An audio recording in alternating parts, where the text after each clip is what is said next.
Walang pag-aatubili at pagdadalawang isip kung itinuloy ang aking plano. Kasama ni Justin na suportado naman ako. Nang araw ding iyon ay napalitan ang kulay itim na buhok ko ng pula na dati pa man ay paborito kong kulay at madalas na gamitin. Nang araw ding iyon ay bumili ako ng mga bagong kagamitan dahil wala akong balak pa na kunin ang aking mga gamit sa bahay niya. Bago tuluyang makalabas ng mall ay naagaw ng pansin ko ang isang kulay pulang dress na may mataas na slit sa kanang bahagi. Lumapit ako sa stante at hinaplos ang malambot na tela. Oh, I can almost imagine you wearing that dress. Iniisip ko pa lang ang mukha ng ex mo. Kapag nakita ka niya ay natatawa na ako. Sigurado ako na maglalaway yon kapag nakita ka. Muli ay walang pag-aatubili kong binili ang red dress. Gayunpaman ay hindi ako bumili ng makeup dahil ayoko naman baguhin ang aking sarili para sa kanya. Oo nga't gagawin ko ito para sa unang hakbang sa aking paghihiganti. Unang hakbang para ipakita sa kanya at sa babae niya na hindi ako magpapakalunod sa kalungkutan at kumunoy na pinaglalagyan nila sa akin. Pero ayoko rin naman na maging sobra at mukhang desperada sa atensyon. Nang sumunod na araw ay agad kong ginawa ang aking plano. Maaga akong gumising at naligo. Humarap ako sa salamin at naglagay rin ng pulang lipstick para ngumiti sa aking refleksyon. Gusto ko itong nararamdaman ko. Imbis na sakit at lungkot, ay sabik ang nararamdaman ko dahil sa nakatakda akong gawin. Kailan ba ang huling pagkakataon na naging maldita ako? Kailan ba yung huling pagkakataon na may ginawa akong bagay na mapangahas? Are you ready, Elizabeth? Nakangiting tanong sa aking sarili bago sinuklay ang kulay pula kong buhok. Kung paghihiganti ang nais mo ay iyon ang ibibigay ko sa iyo, Godric Villatera. Ipapakita ko sa iyo na kaya kong mabuhay na wala ka. Ipapakita ko sa iyo na kaya kong lumaban at hindi mo na ako makokontrol pa.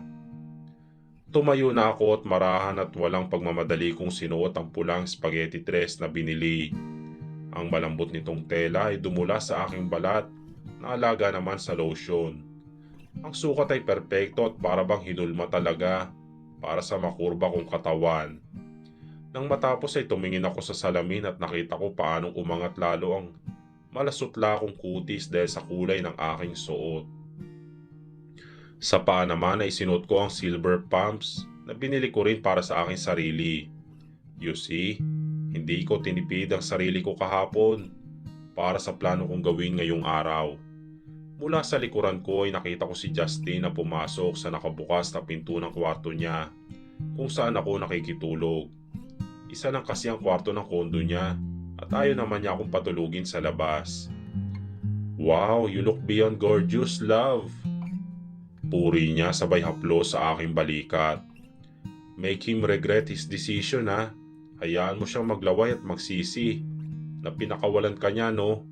Isampal mo sa mukha ng so-called best scammer este. Actress na yun na walang wala siya sa'yo. Always remember who you are, Elise. You are the original and no one can replace you. Ngumiti ako sa kanya at pumayag na ihatid niya sa VEC. Gusto mo bang samahan kita? Tanong niya nang malapit na kami sa kumpanya. Umiling ako at humigpit ang hawak sa envelope na hawak. Ang envelope kung nasa ng aking ginawang resignation letter. Kaya ko na ito, Justin. Kailangan ko itong gawin para sa sarili ko. Para sa ikapapanatag at para sa ikatatahimik ng aking isipan. Hihintayin kita sa labas ha, at hindi ako aalis hanggat hindi ka dumarating. Kapag kailangan mo ng tulong ay sumigaw ka lang at tatakbo ko. Sa sinabi niya ay bahagya ako natawa. Ano ka ba? Baliw ka talaga. Nang makarating sa pamilyar na kumpanya kung saan ako nalipat, kung saan naganap ang ilang sandali sa pagitan namin, at kung saan ilang beses ako naging sentro ng tsismis. Sa ikahuling beses ay paiingayin kong muli ang aking pangalan. Huminga ako ng malalim bago binuksan ang pinto. Nang tuluyang makababa ay tila ba nawala ang kaunting kabang nararamdaman ko at naging ibang tao ako. Taas noo akong naglakad papasok sa loob ng gusali at maging ang gwardiya ay natigilan. Pagpasok pa lang sa loob kaagad ay natutok ang atensyon ng ilan sa akin. Mga naroon para mag-apply ng trabaho, mga empleyado at kung sino-sino pang mga tao. Bawat paglalakad ko ay lumilikha ng tunog na nanggagaling sa suot kong takong. Wala akong tinitingnan kahit na isa. Hindi ko sila binibigyan ng atensyon at sumakay sa elevator. Nang bumukas ito ay lumabas na ako at naglakad sa pamilyar na hallway patungo sa aming opisina. Nang may isang makakita sa akin ay para itong langgam na agad na pumasok sa loob para marahil ikalat sa iba ang pagsulpot ko. At ilang sandali pa ay may ilang ulong dumungaw. Ang ilan sa kanila ay nakasama at nakangitian ko sa resort. Sila ang nakasaksi sa pangyayari. Grabe, siya ba yan? Parang nung isang araw lang yun ah. Nagpapanggap lang ba siyang manang noon? Sa bagay nga, sabi nga nila, ang mga ganyang klase ng babae pa ang malakas daw ang kulo sa loob. Narito kaya siya para magmakaawa kay Sir? Narinig niyo naman, hindi ba? Umamin na si Sir Godric na obsessed nga sa kanya si Elizabeth. Pero girl, hindi niyo ba nakita kung gaano sila ka-sweet noon? Kung obsessed si girl, bakit naging sweet pa si Sir? Ano yun? Pa-fall lang siya? I think there's more to the story naman. Huwag tayong manghusga agad. Sa narinig ko mula sa isang babae, hindi ko napigilang mangiti na may tao naman palang nakakaintindi sa akin.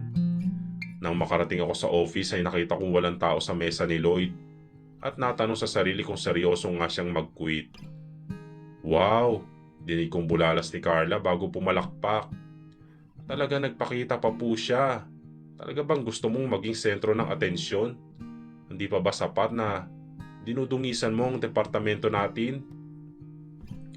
Angil niya at hindi ko siya pinansin at imbis ay lumapit sa mesa ni Sir Errol. Miss Cruz, gulat na tanong ni Sir Errol. Wow, color red suits you ah.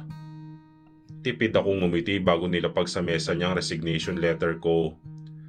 Napakabuti mong boss, sir.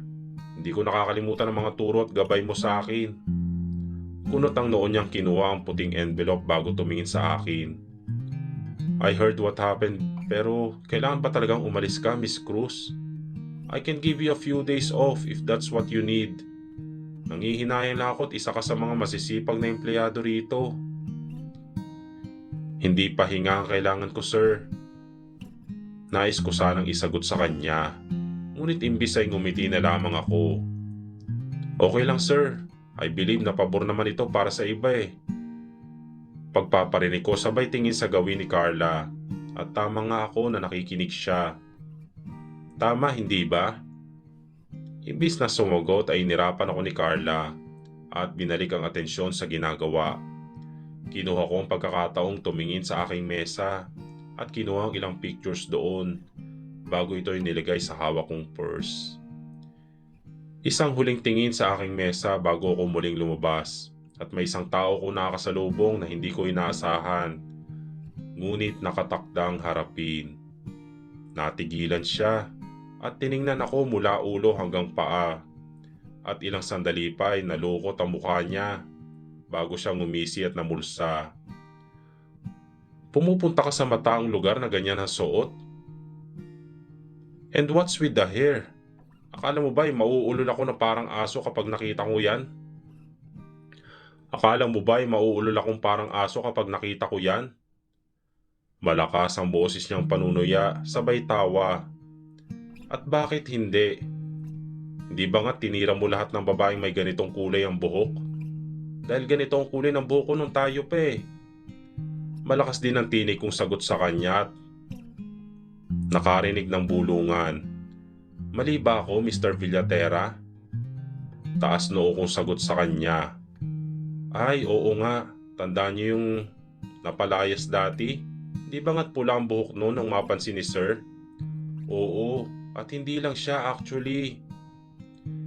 Hindi na natuloy pa ang mga bulungan ng ilang babaeng nakatayo mula sa amin nang samaan sila ng tingin ng kaharap ko. bago niya ako hinilat kahit na anong palag ko ay dinala niya ako sa opisina niya. Na makawala ay inayos ko ang sarili ko.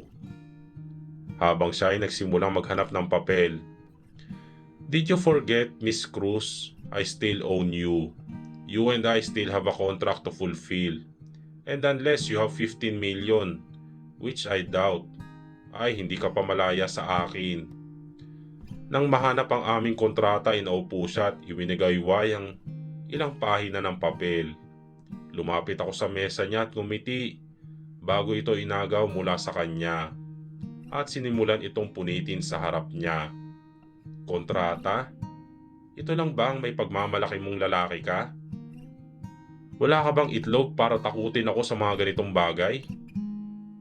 Nang gagalaiti kong ana sa kanya at nang matapos sa pagpupunit ay inihagis ko sa ere ang mga ito at nagsimulang bumagsak sa aming dalawa. Hinigit ko siya sa kwelyo at pinakatingnan. Sapat na kabayaran na sa walang hiyang pera na yan ang ginawa mo sa akin, Godric. Sobra-sobra pa nga ah. Binabalaan kita. Oras na kantiin mo ako o ang kapatid ko ay hindi ako mangingiming ilantad ang baho mo. Hindi ako magdadalawang isip na hilahin ka papunta sa impyernong kinabibilangan mo. Buong tapang nabanta ako sa kanya na hindi na nagawa pang kumurap man lamang dahil sa umapaw na emosyon sa aking dibdib.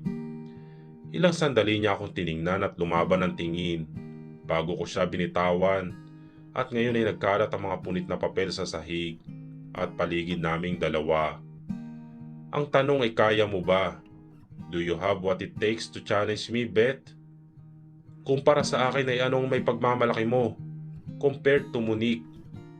Hindi ba't wala kang panama sa kanya? Huwag mo akong tawagin yan dahil nandidiri ako at nasusuklam. Dumilim ang mukha niya at nagtagi sa mga bagang niya sa sinabi ko. Panoorin mo na lang ako, Godric. Panoorin mo kung paano ko ibabangon ang aking sarili. Nagawa ko na yon at makakaya ko itong gawing muli. Hindi ko na siya hinintay pang makasagot at kagad siyang tinalikuran. Ngunit bago tuluyang lumabas ay nilingon ko siya. Oo nga pala. Bagay kayong dalawa ni Monique. Pakiabot na lang ang pasasalamat ko na tinanggap niyang tira-tira ko ha. May pilit at nanguuyam ng ngiti sa mga labing sabi ko bago sinara ang pinto. Habang palabas ay kinuha ko ang cellphone ko mula sa aking purse at tinawagan si Lucas. Hello Elizabeth. Masigla niyang pagsagot. Napapikit naman ako ng mariin bago napakagatlabi. Pumapayag na ako sa inalok mong tulong, Lucas. Itutuloy.